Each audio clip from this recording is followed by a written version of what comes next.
Hello friends, welcome to my class. Bills of exchange में आज का हमारा टॉपिक है retiring a bill under rebate. Retiring a bill का क्या मतलब हुआ? जब ड्रॉअर बिल ड्रॉ करता है ऑन द ड्रॉई, तो ड्यू डेट पे ड्रॉई को पेमेंट करनी पड़ती है। ठीक है, अब सपोजिंग ड्रॉई ड्यू डेट से पहले ही उस बिल की पेमेंट कर देता है टू द ड्रॉअर, तो तब हम उस चीज को बोलते हैं रिटायरिंग अ बिल। ठीक है, जैसे हम कह देते हैं कि बी के ऊपर जो बिल ड्रॉ किया गया था दैट वाज फॉर 3 मंथ्स। ठीक है, ए ने बी के ऊपर जो बिल ड्रॉ किया था वो 3 महीने के लिए ड्रॉ किया था, बट आफ्टर 1 मंथ बी जो है उस बिल की पेमेंट कर देता है टू ए। ठीक है, तो 1 महीने बाद ही उसने बिल की पेमेंट कर दी, that means it is the case of retiring a bill. अब क्योंकि 2 महीने पहले ही मिल गई ना एक पेमेंट। ठीक है, कहाँ तो वो पेमेंट उसे 3 महीने बाद मिलनी थी, कहाँ उसे वो पेमेंट सिर्फ 1 महीने बाद ही मिल गई है, तो दैट मीन्स 2 महीने पहले मिल गई।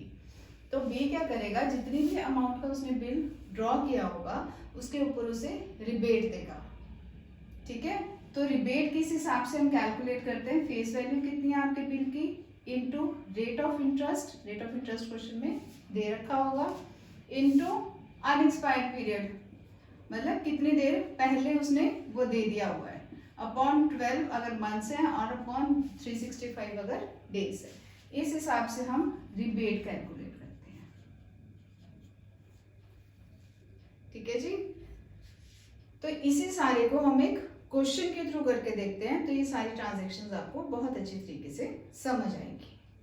तो हमारा क्वेश्चन कहता है, on 1st July 2011, Chandar sold goods to Dinesh of the list price of rupees 50,000 at 20% trade discount, and on the same day drew a bill on Dinesh for an amount due payable after 3 months.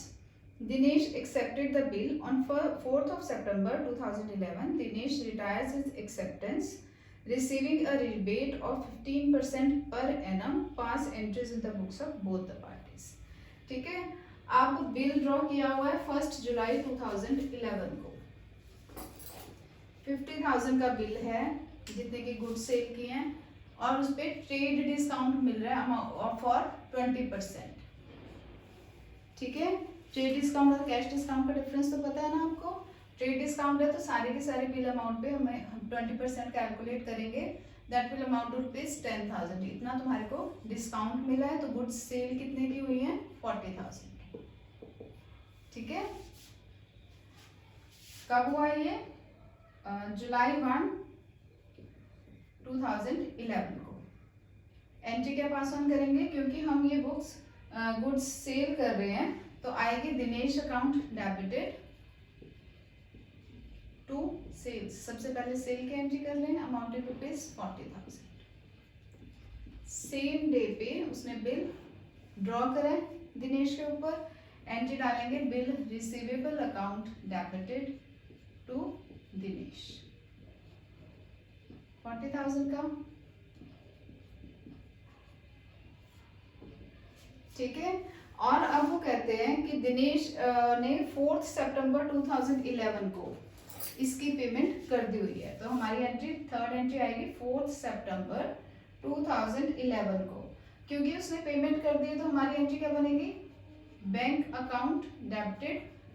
Chandar को जो है वो पैसा receive हो जाएगा, तो वो डालेगा bank account debited to bill receivable. Bill की अमाउंट है आपकी 40,000 की। अब पर उसकी ड्यू डेट क्या बनती थी, पहले ये फाइंड आउट करो। जुलाई को उसने बिल ड्रॉ करा था फॉर 3 मंथ्स, तो ड्यू डेट क्या बनती थी? जुलाई के बाद अगस्त, सितंबर, अक्टूबर 1 बनती थी, plus 3 days of grace, that means 4th of October.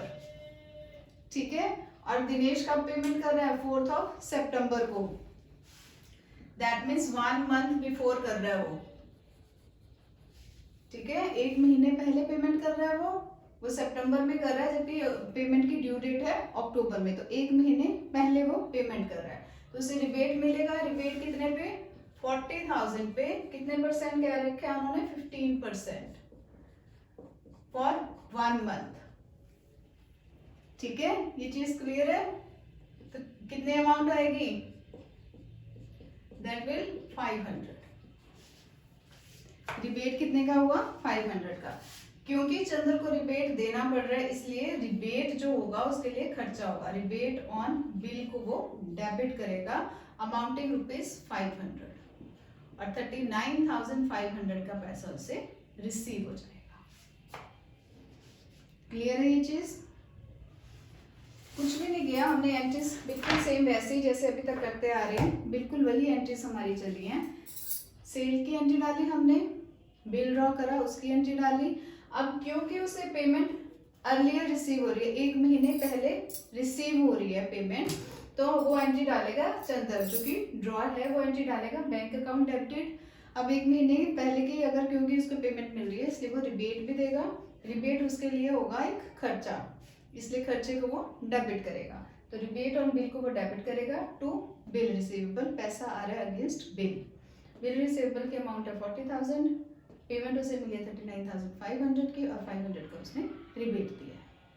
Clear है चंद्र की बुक्स। अब देखते हैं दिनेश अपने बुक्स में क्या एंट्री डालता है। ठीक है, इसी के हिसाब से ये एंट्रीज डालेगा 2011 जुलाई 1 को। ठीक है, चंद्र ने सेल किया, इसने परचेज की होगी तो एंट्री डालेगा परचेजेस अकाउंट डेबिटेड टू चंद्र, कितने की, 40,000 की। चंद्र ने सेम डे बिल ड्रॉ करा, इसने एक्सेप्ट किया, अपनी लायबिलिटी क्रिएट कर ली, एंट्री डालेगा चंद्र अकाउंट डेबिटेड टू बिल्स पे। ठीक है, अमाउंटिंग ₹40,000। अब 4 सितंबर 2011 को वो क्या कर रहा है, पेमेंट कर रहा है, किसके अगेंस्ट, बिल के अगेंस्ट। तो इस बिल पेबल जो कि उसने लायबिलिटी क्रिएट की हुई थी, अब उसको डेबिट कर लेगा टू बैंक।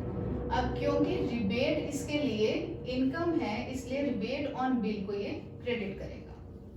ठीक है, बिल्स पेबल की अमाउंट है उसकी 40,000 की, पेमेंट उसने कितने की, 39,500 की और रिबेट उसे मिली 500 की।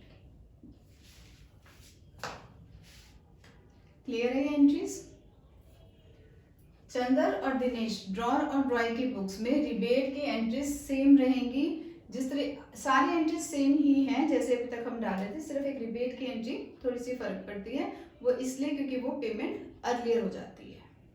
क्लियर, होप आपको ये दोनों अकाउंट्स समझ आए होंगे। If you like my video please do like, share and subscribe. Thank you.